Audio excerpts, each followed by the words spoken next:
of the same sex.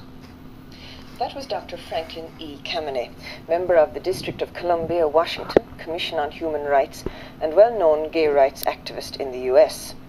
A year ago, the Irish gay rights movement was founded in Dublin to fight for the rights of Irish homosexuals. Ireland is the only sovereign EEC country to still retain criminal sanctions in law against homosexuality, with penalties from 10 years to life imprisonment. In studio tonight, we have the national chairman of the Irish gay rights movement, David Norris. David, are homosexuals sick people? No, indeed they're not. We're neither sick, ill, pathological, neurotic, or any of these emotive terms that are occasionally used by people who are not well informed on the subject to conceal their own prejudices and to allege that we are ill. I don't feel ill. I hope I don't look it. We are, of course, subject as ordinary other people are to head colds, influenza, hangover, to this type of thing, but in the basic sense we are not sick. Well, people might wonder, could the state of homosexuality be cured, as it were? Well, of course, in that question is implied the idea that we've already, I hope, disposed of, that homosexual people are ill in some way, either physically or mentally. Now, interestingly, in the quite recent past, the American Psychiatric Association, for example, has voted overwhelmingly to remove homosexuality from its list of nervous disorders, illnesses. And as Frank Kameny said to me, it was a remarkable example of an instant cure, where by the stroke of a pen, 20 million people in America were declared to be cured. We're not ill, so we don't require a cure. You only need a cure if you are unbalanced or unwell, and we are not and don't feel ourselves to be. Well, what would you say to people who would regard a homosexual as a perverted person or an immoral person?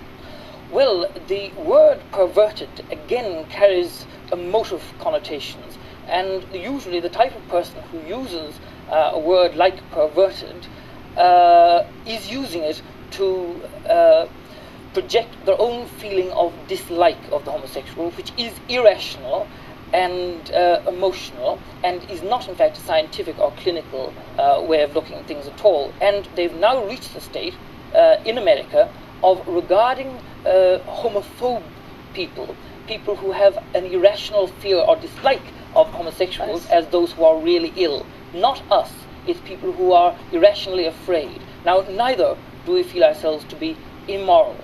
It is possible, of course, for a homosexual person to be immoral, as it is for a heterosexual person.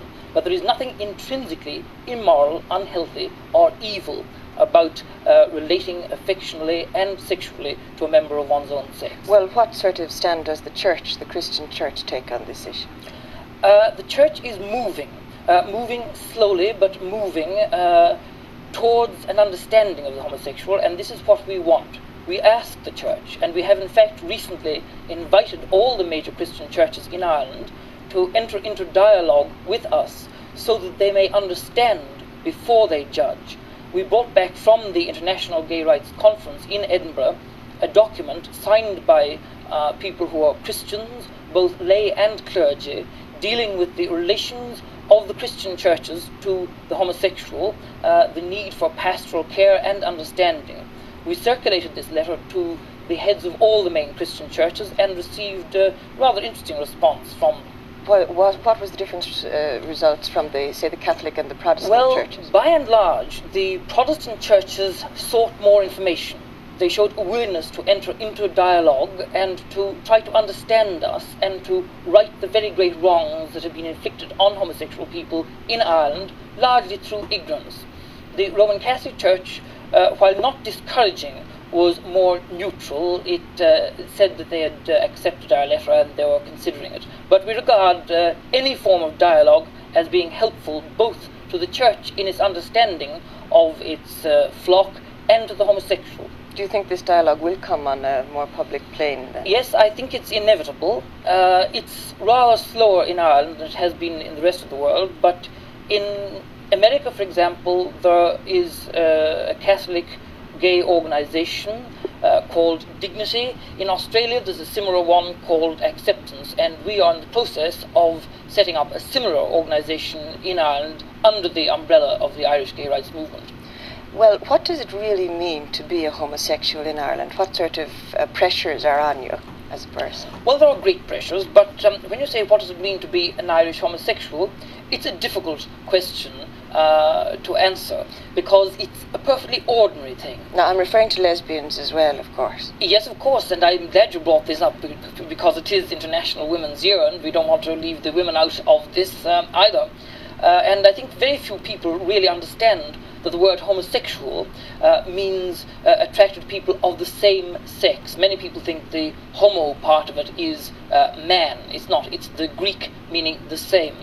Well, of course, lesbians in Ireland are in a difficult situation, of course, as we all are, but they don't suffer as the men do from the very severe penalties that the law can, but I'm glad to say does not at the moment, inflict on homosexual people. Some of the women, may I say, regard this as a grievance, because they feel that at least we men have something very dramatic to fight about, a very grave and very serious injustice that it's difficult to understand being tolerated in Europe of the 1970s. The women don't have this axe to grind, and I think they'd rather like to. Well, there are two areas then, discrimination in law and discrimination socially and in relation to work. What can be done about these? Well, the discrimination in law is something that we are tackling on a fairly professional basis. Now, the law is clearly grossly unconstitutional. The constitution of this country claims to cherish all the children of the nation equally. And I can tell you from my experience, it did not cherish me as I was growing up. I hope that we will be rectifying that. How do you mean situation. it didn't cherish you as you were growing up? Well, I was brought up in ignorance of the facts of my true nature. The word homosexual was scarcely known in Ireland. It certainly could not be breathed in polite society. And I was allowed to grow up through my adolescence believing that I was possibly the only homosexual in Ireland, not knowing that there were indeed many thousands of other similarly isolated people here. I thought there might be one or two in England because I had heard about England and the curious goings-on there, but I didn't realise that I was part of a very large but isolated community in the country.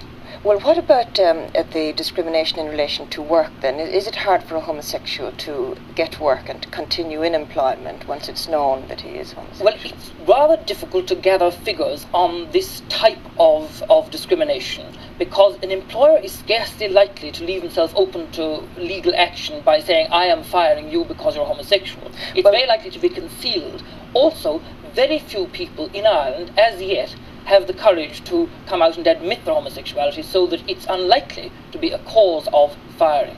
Well, what are your long-term plans now with the gay rights movement?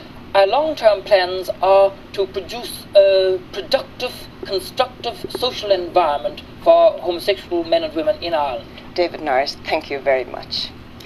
Now, for anyone interested in finding out more about gay rights, you can write to the Irish Gay Rights Movement, P.O. Box 739, Dublin 4. And now, a final word for any gay people watching from Dr. Kameny. To the homosexuals in Ireland, I say, remember, believe deeply and firmly, gay is good, and it's up to you to make gay in Ireland better.